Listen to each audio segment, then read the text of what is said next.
Hi guys, my name's Hannah and welcome to a game of Fangs and Thrones. Now, today I'm going to be reviewing all the books that I read in August. I read a total of 15, so that's 13 novels and 2 graphic novels. So these aren't in any particular order, but I have tried, and I've got some notes here, which is why I keep looking in the corner there. But I have tried to make it in order of what I read. So yeah, let's get started. So first, I read The Midnight Lie by Marie Rutkoski. This is a standalone set in the world of The Winner's Curse. But I haven't read The Winner's Curse, so I did think that I was a little bit lost with some of the terminology, the world building in this. But this is the Illumicrate or the Fairyland edition.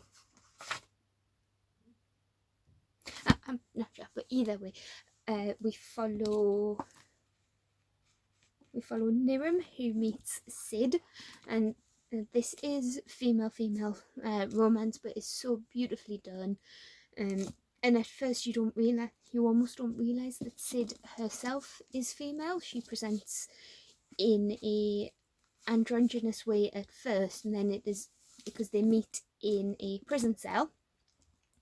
So that was really an interesting way of exploring gender and gender roles. Now this is the first in a series, I believe. Well, it has to be. It ends on such a cliffhanger that I really do want to know what happens next.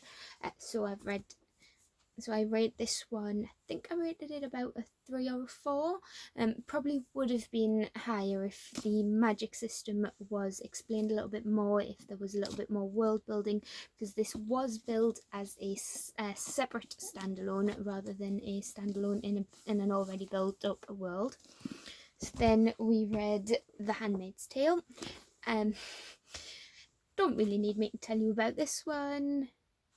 It's a dystopian world where women are handmaids. They're the only ones that can give birth, and so they are treated as high property. You know, they belong to a family, and if they produce a child, they get to stay with that family until the child has been weaned, and then they move on to a different family. And we follow Offred, and yep, I can see the hype in this one. It is a really important book in the sense that, you know, it touches on reproduction, gender roles again. So yep, and I rated this one a 4. It was an interesting book, but it is odd to write, and I think that is Margaret Atwood's style. I mean, does she even use speech marks? I think she does, but only in certain ways. So there's that one. And I did watch the TV show first, so enough said. Then we have Skyward by Brandon Sanderson. Now this is the first in I want to say duology, but I'm not entirely sure. The sequel is already out. But yep, this is quite a well-known book again. You've got Spencer, who is training to be a pilot. She's not really supposed to be there because of her dad being billed as a coward. So throughout the book you do learn, so Spencer has to try and come to terms with what actually happened to her father, and she does live with the stain of being a coward's daughter, which in this world where it is slightly militarized is a bad thing. She knows she can be a pilot, but the superiors are always putting her down, and this is due to, in part, what happened to her dad. You do find out what happens to her dad, but the ending, such a cliffhanger. I didn't see it coming. 5 stars, couldn't put it down. I think I read it in like 2 days. Then we have Furyborn. Now this one is the start of a trilogy.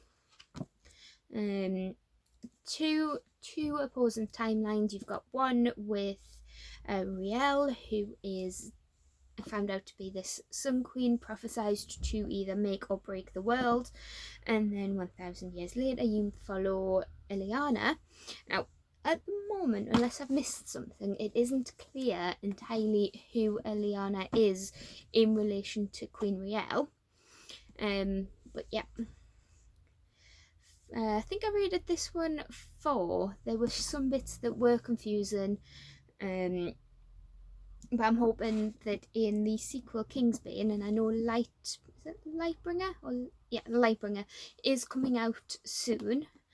So yep, we rated that one. This is a chunky book, and so floppy. And then we have another chunky book. Again, this is either an Illumicrate or a Fairy Loot edition, as are Illumicrate, as are most of my hardbacks. But this is Angel Mage by Garth. A very interesting book. It has a very interesting magic system based on icons, who are images of gods, angels, and our main character, well, it does follow quite a few, but we have Lilith, who is in love with one of the archangels, Perennial, and she goes to sleep for so many years. I don't think it's a spoiler. It says in the it does say in the blurb, but then you follow a group who they aren't entirely sure why they've been brought together until the very end, but they do get the feeling that something is up. You know, they've got nothing in common. They're not. Some of them are from the same area, other than they're not, but they are descendant of Saracens. But basically, there's a plague in this world. You've got your magic users and then your non-magic users, and your non-magic users are marked out because there's something about this plague that affects them and it turns them into monsters. So it's a really interesting book. I love that cover though. Then we have A Girl and the Stars by Mark Lawerence. This one was also a Fairy Loot or Illumicrate book. So we have it is signed on the end papers there. And this one is the first in the series again. And it's set in a sort of a polar world where you're on the ice. You have these people who are broken in one way or another. Either they grow too fast, they grow too fast, or they're always cold, or there's just little things that mark them as different and unable to survive on the ice. So they are cast down this hole, and our main character Yaz has escaped a couple of times from these gatherings, but when her brother is thrown into the hole, she does everything she can to save him, which does get her into a bit of trouble. She goes behind the ice and she finds out that her elders might not necessarily be the best people in charge, and it's so twisty turny. You never know who to trust. Even the people you think you're good are not so good. The people you think are bad are not so bad, and there is a hint of a love interest, but again, don't trust anything you read in this book. 5 out of 5 stars. I think I stayed up until like 1 o'clock in the morning trying to finish this one. I just couldn't put it down. Then we have the 2 graphic novels that I read last month. We have Monstrous Volume 1, The Awakening, and Monstrous Volume 2, The Blood. Now these are by Marjorie and Sana Takeda. And it's a world where it is slightly steampunk. You've got these creatures who are animalistic in looks, and yep, it's the interactions between these people who aren't quite human versus the people who are, and there's talking cats. What more do you want? There's talking cats. But it is a really intriguing story. We follow Maker, who is, I'll just read out what it says on the back. Maker tells the story of Maker Harfwood, a teenage survivor of a cataclysmic war between humans and Arcanics. And she's both the hunter and the hunted. She's trying to find out her mysterious past, and there is it is a little bit gruesome. But what's interesting about this one is that Maker herself is an amputee. She lost her. It's not really explained how she lost her arm in the first one, but you do get a hint of how it happens in the second one. She has this monster in her, and it's trying to, and she has to find this mask. I'm not doing a very good job of explaining it, but yeah, these were 4-star reads.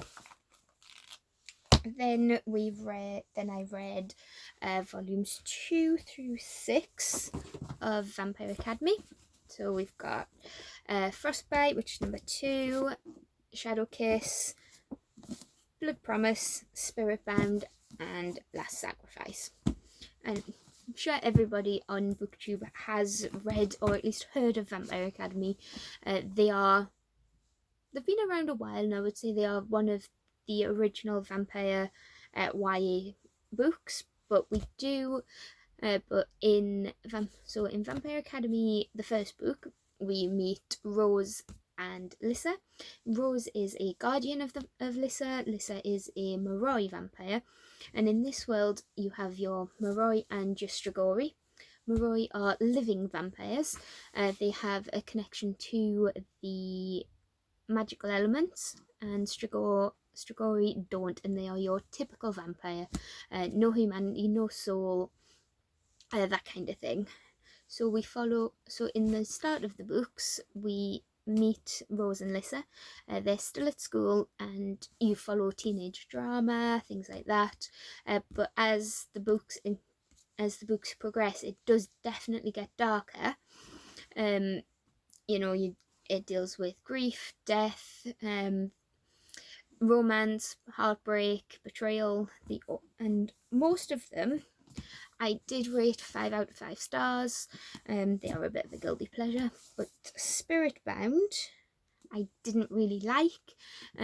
Rose has a bit of a out of character moment where she gets herself trapped, and most of the book is her just sitting around doing nothing. I can't say much more than that because I don't want to spoil it for anybody who hasn't read it. I'm sure there's a few, but yeah, they are really good books. Push through with Spirit Bound because it is definitely worth it. And that ending, yes, okay, there's a love triangle which probably doesn't need to be in there, but that's growing up. These are young people. They're about 18. I think they're 18 at the end of the series. So, they are going to grow. They are going to make mistakes. And then I was going to read something else, but then my sister finished the Witcher books, so I'm now reading them. So we have The Last Witch, which is my copy, which is why it has the movie cover. She's collecting them in the original covers. So we have The Last Witch and Sword of Destiny by Andrzej Sapkowski. These are introductions to the world of The Witcher, and obviously we've got the Netflix show and the game. So these are what inspired the Netflix show and the game. With these two in particular, they are more short stories set in the world of The Witcher, so you get to know a few of the characters. You get to know Geralt, who is the Witcher, Yennefer, who is a sorcerer who has an on-off relationship with Geralt, Dandelion the poet, bard, who is hilarious. Then we meet Ciri, who is a young girl who has a destiny that is tied up with Geralt. With these being short stories, they were hard to rate, because obviously there's going to be some elements that I liked, some that I didn't. But with The Witcher, well, The Last Wish, I did rate this 5 stars, and it is 4 stars, sorry, and it is a reread, ready to reread the next, because I am a bit of a binge reader. I do like to recap on stories first in series before moving on. But then we have Sword of Destiny, where this one is the same thing, and we do get a little bit more. This is one where we actually do meet Ciri properly, and she is, you can see that she is going to have a bit of a more of a part to play than is actually referenced in the stories. They are well written, and they do have that, that classical fantasy element. You've got your good guys, your Geralt, Dandelion, a few other characters like Yerga, who are involved, and they are good, and they all have their codes, their morals, just like anybody else. And then you have your monsters. We meet Strigas, who I think are a bit like banshees, mermaids. There's a dragon. There's 2 dragons in Sword of Destiny, and they are very well done. I mean, we don't really hear much about the baby dragon, but the main dragon is a very interesting take on it. So yep, read them.